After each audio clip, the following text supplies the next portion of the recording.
ఆమేన్. హల్లెలూయా. ప్రియ సహోదరులారా, సహోదరిమణులారా, ఈ మాట యేసు ప్రభువు వారు సెలవిచ్చినాడు. గమనించండి. అటువలే మీరును అడుగుడి. మొట్టమొదటిగా అడుగుడి అంటున్నాడు. మనం ఏం అడుగుతున్నాము? ఇదివరకు అనేకమైన అడిగాము. ఎందుకు దేవుని దగ్గర నుంచి మనం పొందుకోలేకపోయాము? ఎందుకు ఆయన ఇవ్వలేదు అంటే మరొక మాట అంటాడు, మీ భోగ్యాచరణ నిమిత్తం అడుగుతున్నారు, నీతి న్యాయం కొరకు అడగట్లేదు, మీ భోగ్యాచరణ నిమిత్తమై అడుగుతున్నారు అని ఆయన అంటాడు. అందుకనే మనం అడుగునది ఎలాంటిగా అడగాలి? దావీదు ఒక వరం అడుగుతాడు. గమనించండి. కీర్తన గ్రంథము 24వ అధ్యాయం 27 4వ వచనం, 27వ అధ్యాయం 4వ వచనం. యెహోవా వద్ద ఒక వరం అడిగితిని, దానిని నేను వెతుకుచున్నాను. యెహోవా ప్రసన్నతను చూచుటకును, ఆయన ఆలయములో ధ్యానించుటకును నా జీవితకాలమంతయు నేను యెహోవా మందిరములో నివసింపగోరుచున్నాను. హల్లెలూయా. దావీదు ఎవరు? మహారాజు. రాజు అయిన దావీదు ఒక వరం అడుగుతున్నాడు. ఆ వరము ధనము కావాలి, సంపాదన కావాలి, రాజ్యాలు కావాలి, విస్తరించాలని అడగట్లేదు, కానీ దేవుని సన్నిధి కోరుచున్నాడు. ఆ వరము దేవుని దగ్గరే ఉందని, దేవుని సన్నిధిలో నివసించాలని, ఆయన నీతి న్యాయములతో ఆయనతో నడవాలని, ఆయన పాద సన్నిధిలో వెలగాలని ఆయన మరి వరం అడిగేవాడిగా ఉంటున్నాడు. మనం ఏమడుగుతున్నాం? ఒకసారి ఒక మీటింగ్లో ఒక తల్లిగారు వచ్చి, అయ్యా నాకు చూపు మందగించిందయ్యా, కళ్ళు కనపడడం లేదు, ప్రాణం చేయ్యా అని దైవజనుడిని అడుగుతాం. దైవజనుడు ఏమన్నా అంటే, అమ్మా వృద్ధాప్యం వస్తుంది, చూపు మందగిస్తుంది, సహజమే. అయినను ఈ వయసులో నీకు చూపు రావాలని ఆశపడుతున్నావు, దేవుడు ఇవ్వగలడు, కానీ ఆ చూపు వల్ల నువ్వేం చేస్తావు అంటే, అయ్యా ఈ మధ్య టీవీలో సీరియల్ మంచి మంచి సీరియల్ వచ్చినాయ్యా, సీరియల్ చూడడానికి కళ్ళుగా, సీరియల్ చూడడానికి చూపు కావాలి. అందుకనే మేము భోగ్యాచరణ బట్టి అడుగుతున్నారు. అందుకనే అడుగునది మనము పొందుకోలేకపోతున్నాం. దేవుని రాజ్యం నిమిత్తమై అడగట్లేదు.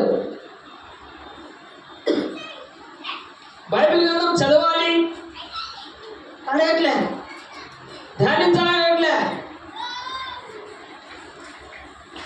శ్రేష్టమైనటువంటి దాని కొరకై అడగట్లేదు, కానీ కాలక్షేపం కొరకై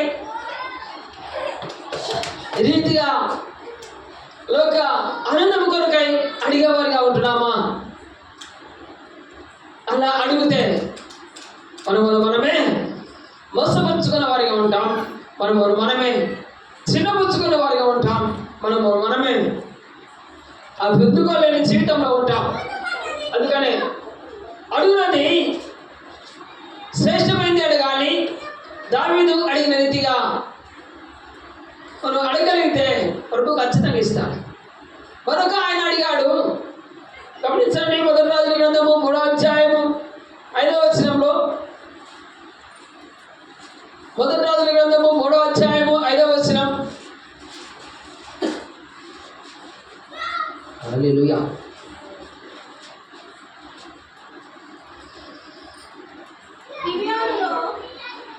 గిబియోనులో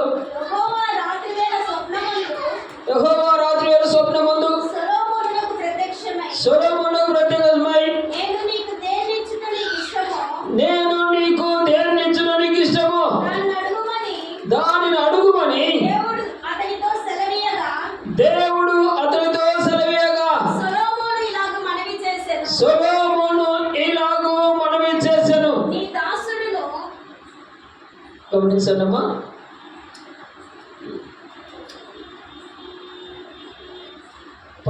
చదువు. ఇంత గొప్పదైన నీ జనమునకు న్యాయము తీర్చగలిగిన వాడెవడు? కాబట్టి నేను మంచి చెడ్డలు వివేచించి నీ జనులకు న్యాయము తీర్చునట్లుగా నీ దాసుడైన నాకు వివేకము కలిగిన హృదయం కావాలంటున్నాడు. అదేమంటున్నాడు? దేవుడు అంటాడు, సొలొమోనా, నీ యొక్క శత్రువుల ప్రాణం అడుగుతాం అనుకున్నాను, నువ్వు రాజ్యం స్థిరపడతాం అనుకున్నాను, ఇంకా నీ రాజ్యంలో ధన ధాన్యాలు కావాలనుకున్నాను. అయితే నువ్వు అడుగుతున్నావు చక్కటి వివేకము కావాలని అడుగుతున్నావు, చక్కటి జ్ఞానము కావాలని అడుగుతున్నావు. ఏమి జ్ఞానము? మంచి చెడు గ్రహించే వివేకము కావాలని అడుగుతున్నావు. నేను ఆ జీవితంలో ఎప్పుడైనా ఇలాంటి వివేకం కలిగిన జ్ఞానం అడిగామా? సొలొమోను అడిగాడు, రాజు శత్రువుల ప్రాణం అడగలేను, ధన ధాన్యాలు అడగలేదు, వజ్ర వైడూర్యాలు అడగలేదు, కానీ ఆయన అంటున్నాడు మంచి చెడు గ్రహించే చక్కటి వివేకమును దాయిచ్చే. దేవుడే అడుగుడి అన్నప్పుడు నువ్వు అడుగునది ఏ రీతిగా ఉండాలి? దేవునికి ఇష్టముగాను, నీకు, నీ కుటుంబానికి, నీ యొక్క సంఘానికి క్షేమాభివృద్ధికరంగా ఉండాలి. అటు అడిగితే ప్రభు నిశ్చయం కలిగిస్తాం.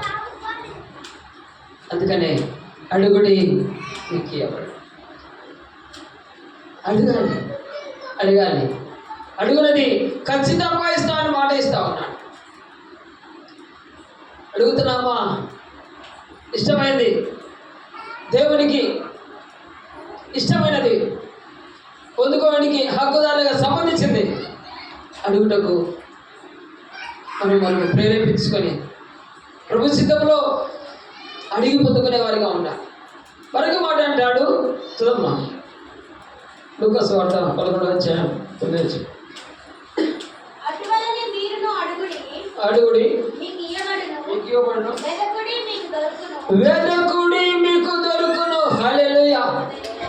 అడిగిన తర్వాత ఇవ్వబడుతుంది, వెదకుడి మీకు దొరుకును. ఏమి వెతుకుతూ ఉన్నాం? మన పూర్వీకులు ఏం వెతికారు? మోసే వెతికాడు.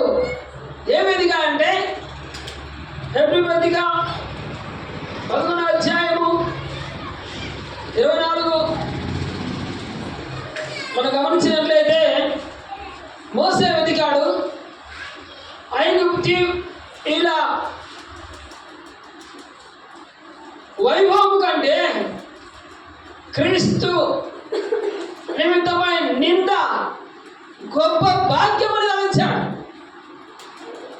లోకమందు, లోక జీవితమందు, లోక వైభవమందు, ఈ లోక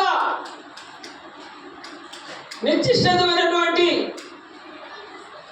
భోగ భాగ్యాల ఎందు కాదు, కానీ క్రీస్తునందు నిత్య నింద బహు భాగ్యమని ఎంచి ఆ గొప్ప రాజ్యాన్ని వదులుకున్నవాడుగా ఉంటున్నాడు.